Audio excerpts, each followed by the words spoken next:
And now, tonight's presentation of radio's outstanding theater of thrills, Suspense. Tonight, Suspense brings you a repeat performance of one of the most controversial plays ever presented over your radio. It is called 0 Hour by Ray Bradbury. Starring Miss Isa Ashdown, here is tonight's suspense play, 0 Hour.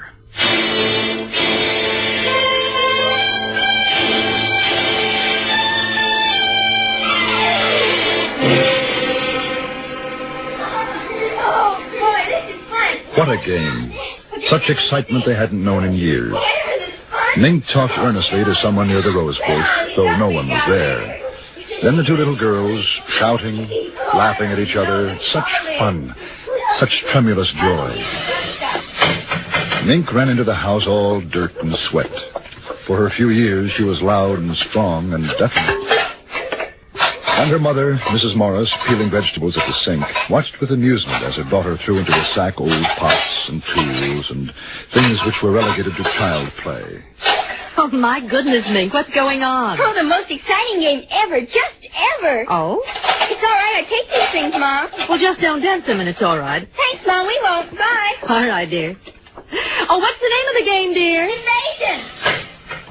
Invasion? Invasion. And in the garden now, a serious concentration.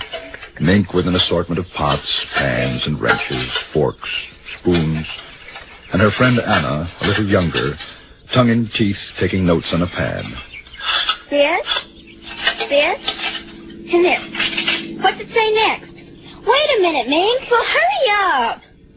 4, 9, 7, A, and B, and X. 4, 9, 7, A, and B, and X. A fork and a string and a hexagonal. A fork and a string and a hexagonal. What do we do next, Mr. Drill? And then Mink talking to the rose bush again. And to her own satisfaction, at least, receiving some kind of answer which she relayed to Anna. Triangle. How do you spell it? Oh, any old way. Doesn't matter. Now write beam. I haven't got triangle yet. Well, hurry. 0 hours by 5 o'clock. We haven't got all day.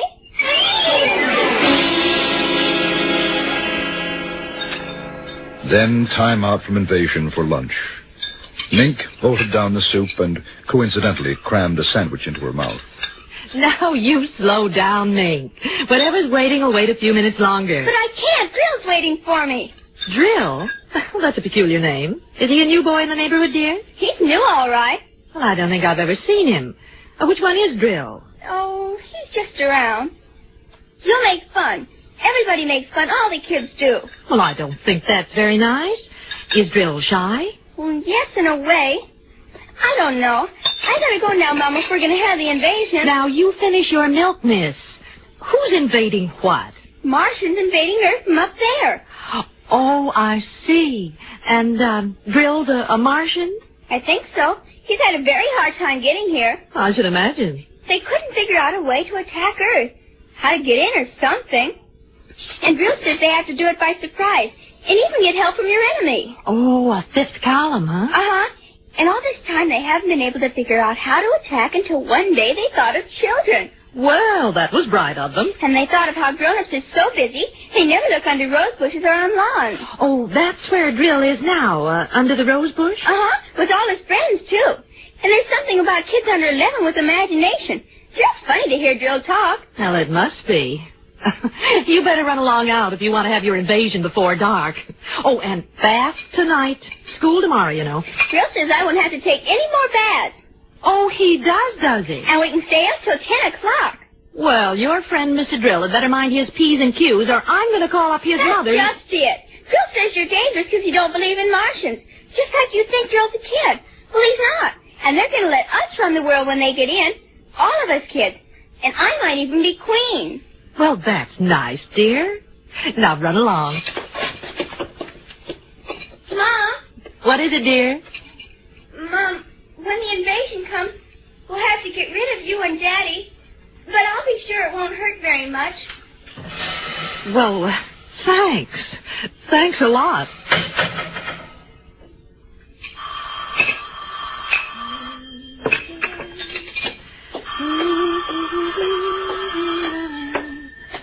Hello?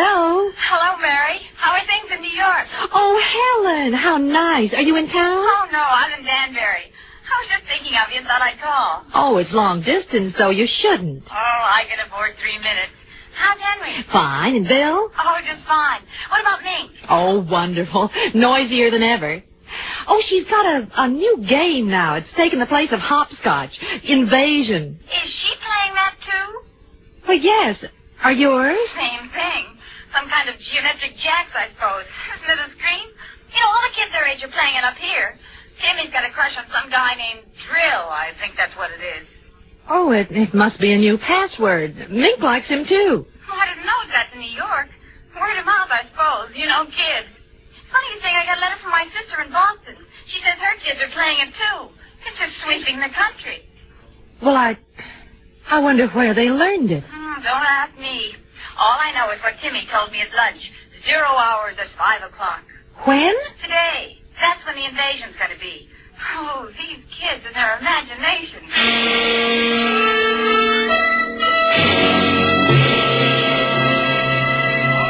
And they talked a little more. Schoolgirl friends.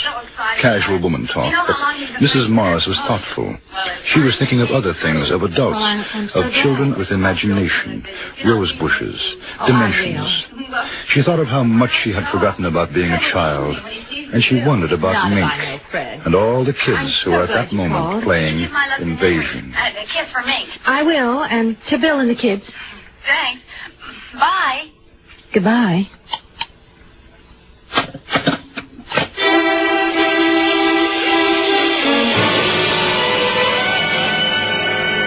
An hour drowsed by. It was 3 o'clock. There was an occasional hum inside the coolness of the house as a car passed outside. The street was lined with good, green, and peaceful trees.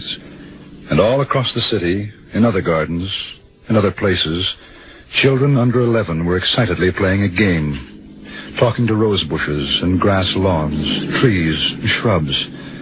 Even children in apartment houses, high in the air, conferring with potted plants, cactus and ivy. Mrs. Morris finished her housework and went to the kitchen. Oh, hello, dear. Hi, Mom. Can I have a glass of water? Of course, I'll get it. Pi r squared, 27. A over 56 to the 7th degree, x t7. What, dear? Oh, nothing, Mom. Oh, here you are. Thanks. How are things going? Huh? The, invasion. Oh, that. Yes, that. Almost finished. When everything's right, Grill said we should be ready on time. 5 o'clock? That's right. How'd you know? Helen called me from Danbury. She says that, Timmy's playing it, too. Hey, that's keen. I guess all the kids are, aren't they? No, not all of them. Not guys like Jimmy Wood and Bob Wilson. They're growing up and they make fun of us. They're worse than parents. They just won't believe in drill. They're so smart just because they're growing up. You'd think they'd know better. They were little only a couple of years ago. Well, we'll get rid of them first. Drill says it's okay to kill them first. Mink, I don't like that kind of talk. Do you hear me? I don't like it at all. No, now, Mom. I mean it. You keep on that way and there'll be no more playing. You'll have to tell Anna to go home and you'll stay inside until bedtime. I'm sorry. Well, I should think so. Thanks for the water, Mom. Mink, Yes, Mom? what did those numbers mean? What numbers? Those numbers you were saying to yourself before. Oh, that. The other things we have to do to get Drill and his friends out. That's all. Look, dear, why don't you and Anna go down to the drugstore and get some ice cream? You don't even have to use your allowance. I'll pay for it. Haven't got time, Mom. Thanks. Well, I'd never believe I'd hear you say that. I gotta go now, Mom. Oh, wait a minute. Mink, I want you to tell me the truth. What is this invasion silliness? It isn't silly. It's just a game. That's all. Mom, we're just playing an invasion. Excuse me, I gotta get back now. I'll see you later.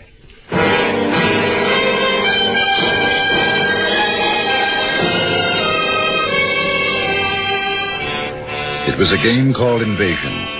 Mrs. Morris's little girl, Mink, was playing it. So was Mink's friend Anna and all the other children under 11. It was called Invasion, and 0 hour was to be at 5 o'clock. Mrs. Morris was disturbed.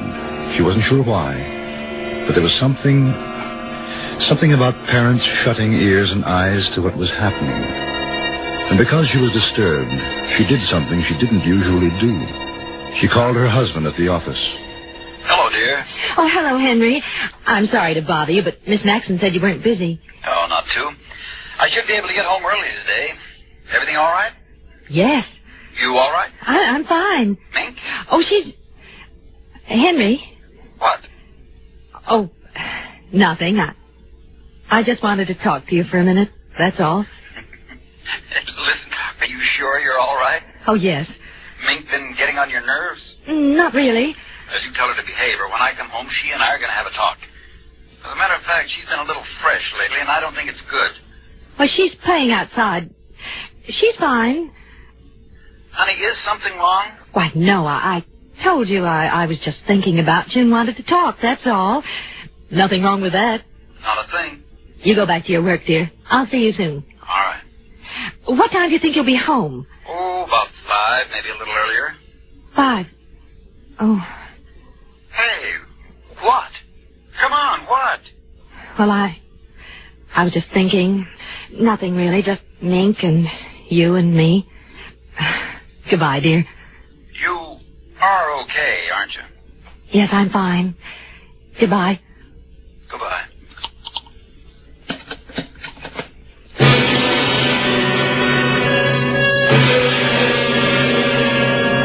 Another hour passed, and it was 4:30. The day began to wane. The sun lowered in the peaceful blue sky. Shadows lengthened on the green lawn. Outside it was quiet.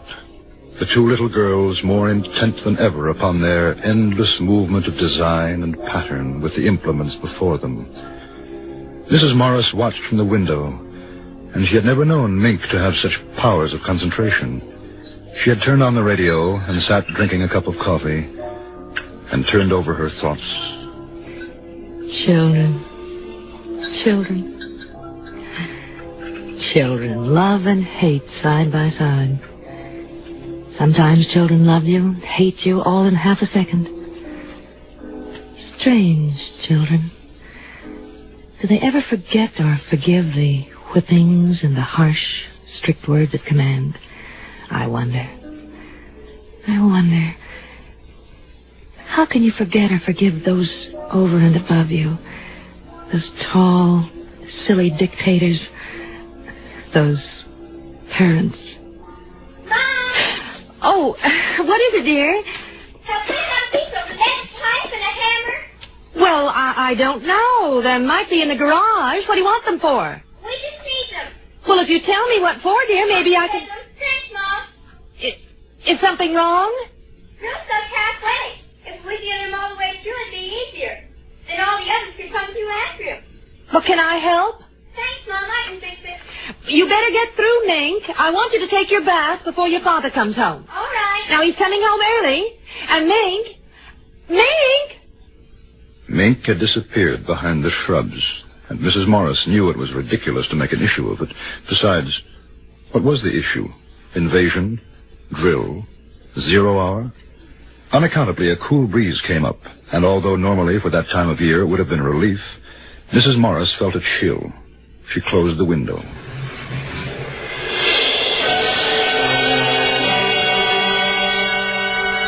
Time passed.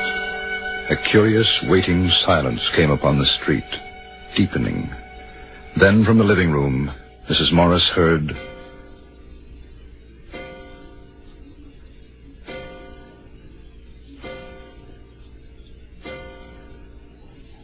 "5:00, 0 hour.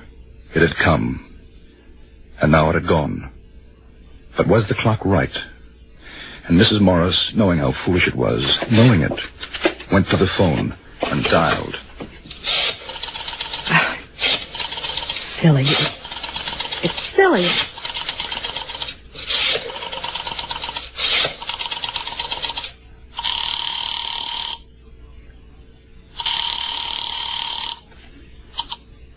When you hear the tone, the time will be exactly 4:54 and 20 seconds.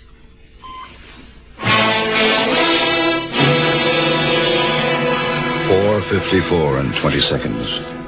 And Mrs. Morris knew that it wasn't as silly as she had thought, because it wasn't 5 o'clock yet.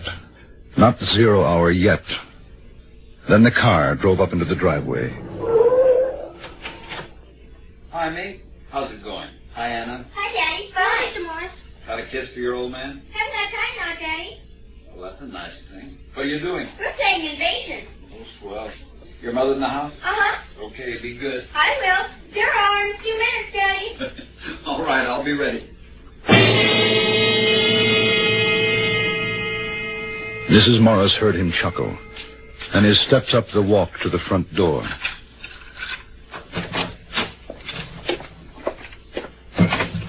Mary? I'm in the living room, dear. Oh, hi. Our daughter didn't have time for a kiss. How about you? A hard day? Not particularly. Would you like a cocktail? Oh, you read my mind. Martini? Perfect. Anything exciting happened today? No. Oh, Helen called. Oh. From Danbury. I told her she was crazy, but she just felt like calling. Like you calling me this afternoon crazy, huh? Hey, what was that all about? Well, I told you. I just wanted to. Hey, incidentally, what's this new game the kids are playing? Invasion. That's a nice, depressing thought. Is she all right? Come to think of it, she looked kind of funny. She's all right. What's the time, Henry? A couple of minutes after 5. Why? No, the clock's wrong. By your watch. Oh, I've got 2 minutes, too. I'm probably slow. You got something on the stove? No, I just wondered. Honey. Hey, look at me. What's the matter? Nothing, really. No, really. Mink's been up to something. No, of course then not. What? I guess I'm a little tired, upset, that's all. You want to go out for dinner? Oh, no, I've got a steak here. I'll tell you what, I'll barbecue it. How'll that be? Oh, fine. What was that? What? Well, I thought I heard something. Well, I didn't. I must have been imagining it. Hey, you are jumpy. Why don't you have a drink? It'll do you good. No, I don't want one. What's the time? Mary, what is this? Now, I mean it. Something's wrong, and I want to know. Oh, it's silly. It's so silly. I'm on edge, that's all. Mary. I am. I don't like this. That kid's done something, hasn't she? I'm going to get her in. No, Henry, please, don't. She hasn't. It's nothing at all. I just... What's that? I don't know. Those kids haven't got anything dangerous out there, have they? I noticed a lot of junk lying around. I thought it was a game. She wouldn't have done it herself. They made her do it. What the devil? Well, maybe you better go out and tell them to stop playing now. It's after 5. You tell me to put off the invasion until tomorrow. Tell her. It is coming from outside. What are they up to? I better take a look. Mink! Mink! Good Lord! Bombs! Bombs! They're bombing! No, it's upstairs. I know it is. In the attic. That's where it is. Mary! Mary, it is not up there! Mary! He ran after her, confused, not a little frightened. She seemed to know something. In the attic. Her mind had worked that quickly. Any excuse to get him away from the outside, to get him upstairs to the attic in time. And outside there were more explosions, and they could hear the children screaming with delight. It is not in the attic, it's outside. Mink's out there. What's the matter with you? No. I'll show you. Hurry! Mary! Get inside, quick. Now we're safe until the night. Are you crazy? Why did you throw that key away? Oh, maybe we can sneak out later. Maybe we can escape. For heaven's sake, the kid's out there. Do you want her to get killed? No, you don't. We've got to stay here. We've got to. It's horrible. We've got to. You've got to stay here with me. At this point, I don't know how the devil I can get out. Where's that light? Oh, be quiet. Please be quiet. They'll hear us. They'll find us. Henry, please. Well, who's going to answer the telephone? There's that noise again. It's in this house. Mary, what is this? Mary, what's happening? You know and I'll answer me. Stop it, Mary, stop it. Somebody's downstairs. Who's down there? Who? Oh, no. Oh, hush. Please be quiet. They might go away. Please.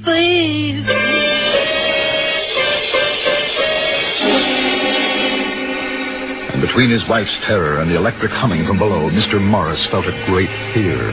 They trembled together in silence in the attic. Mr. and Mrs. Morris, parents of the little girl.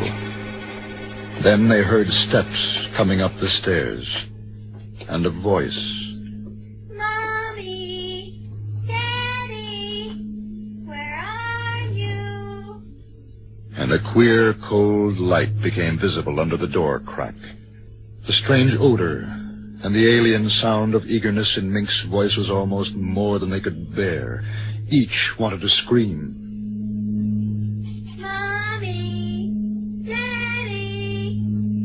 And another sound. And the attic lock melted.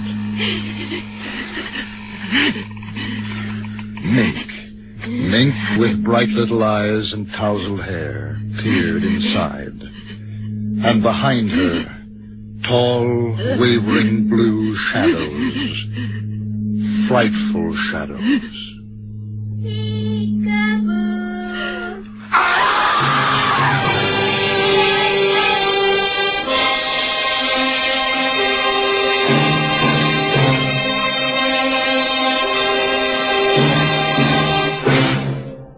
Suspense, in which Miss Isa Ashdown starred in tonight's presentation of 0 Hour.